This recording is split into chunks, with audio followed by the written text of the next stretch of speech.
Jason, Emily, thank you for taking some time to talk with me about our stewardship campaign. I'm curious, how did y'all find First?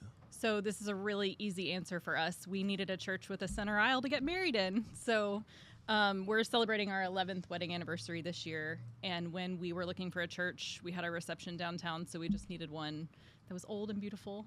And then we decided we were going to attend the church to make sure that they weren't insane. And we've been going ever since. Really? Yeah. Yes. You didn't even... No church shopping.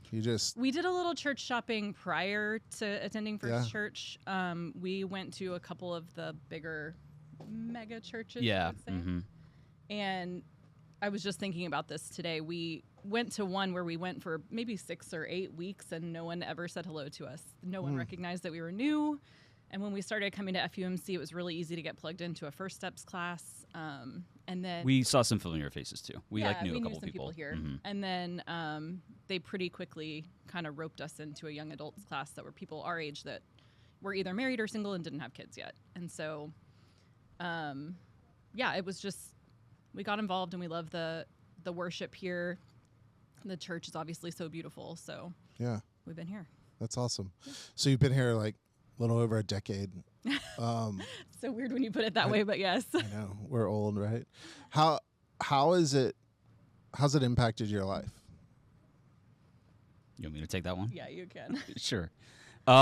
Actually, this is interesting because I very vividly remember a conversation that we had. And I don't know if you remember this conversation, but we really didn't have a stable church home, and I think that was something that was more like bothering me than her.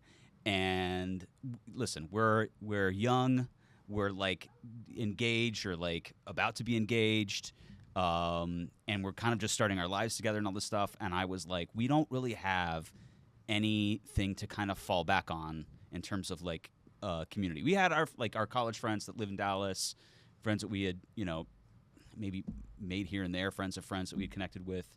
But we didn't really have like a group. Like if something, I don't want to put it in this term, but if something bad happens, like what do we do? Who do we fall back on, right? And I was like, we don't really have that sense of community. And you did agree with me, which I appreciate in hindsight. But then I think it was kind of, I was just trying to frame it in terms of like, we need to find this like a place where we feel like we have some sense of community and we have people that we can like rely on and trust when, stuff goes when sideways. Life happens. Yeah, sure. Did you find that here? Sure. Yeah, absolutely. Yeah. I mean, I think it took a while, and I think that the church is a lot different than it was 12 years ago when we first started coming. But there's plenty of familiar faces that we saw 12 years ago that we still see every Sunday morning. So Yeah. there's some consistency there too. When you think about then the church has sort of provided that for y'all, been here for a while.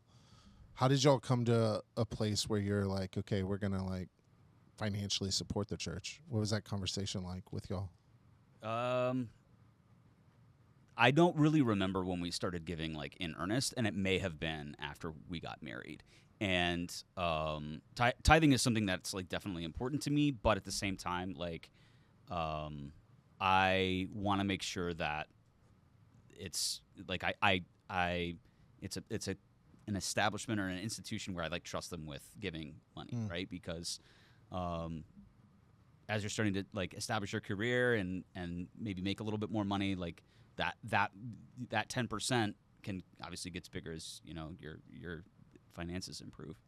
And we've been blessed over the last couple of years in terms of like I've had a lot of job changes like that I did not want necessarily, but as I've gotten through all that, like it's been an overall net positive for sure. And Emily's ever since our oldest was born, Emily's been and like had a steady career and stuff. So the conversation about like are we going to give, it's really probably not much of a conversation because I handle all of our finances. So well, we both grew up going to churches where that was expected and it was not enforced, but suggested. And our parents both were tithers. And so when the conversation came up and Jason said, I want to tithe, I said, yeah, we should be. Yeah. Like it's not really a question. For us, it was more a conversation about how much, because I grew up thinking tithing has to be 10%, period, the end. And that number at that time wasn't really something we could swallow. So we've had to kind of change our expectations throughout the years to kind of more align with that now. Yeah. But it was like a weird, because I was like, no, it should be this number. And that wasn't what we were giving. So that's why I really appreciate First Church saying that your tithe can be gifts and service and prayers and all those things, because we made it up in other ways. I was helping with VBS and Jason Greets, and so we're both on committees. So there's other things than just your money that's important here. Yeah. I would say the only other thing I would say is we also, I think when we first started tithing, we gave ourselves a little bit of headroom. And so that when, a year goes by, it's like, oh, we're able to contribute more, right? It's something that you kind of settle into. And, this year we'll probably do it again, right?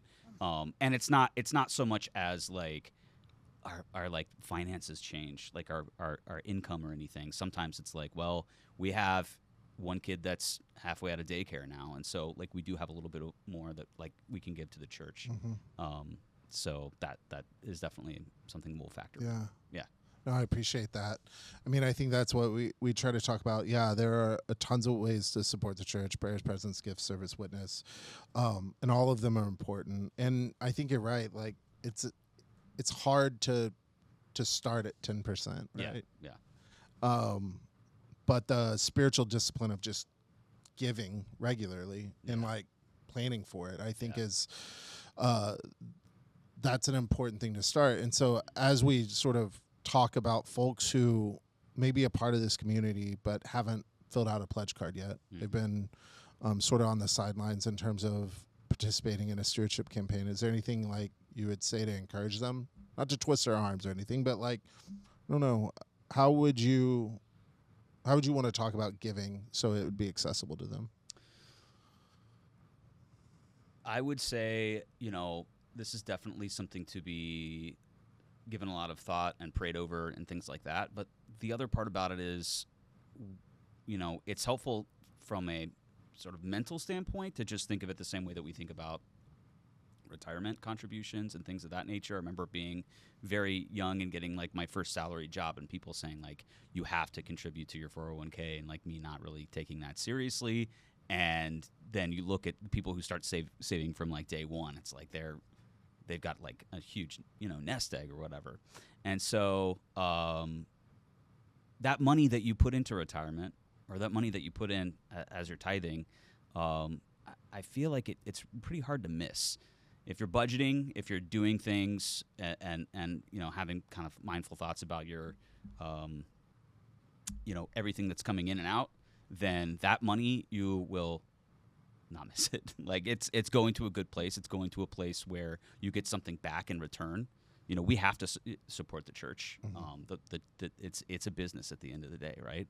It has employees. It has people that need to support their own families, and so that's basically the best way I can put it. Is just if you're getting something out of it, then we need to be putting something into it, right? Yeah. And we're at a stage in our life, we have 2 small children that are getting childcare every Sunday we're here.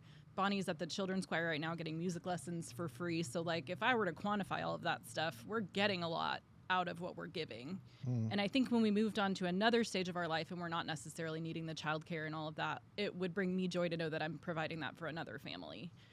So we love this church. I want to keep the lights on. I want to keep the people here. I don't know. Yeah, that's perfect. Well, thanks for taking time. Yeah. Thank you. That was great. I'm really grateful.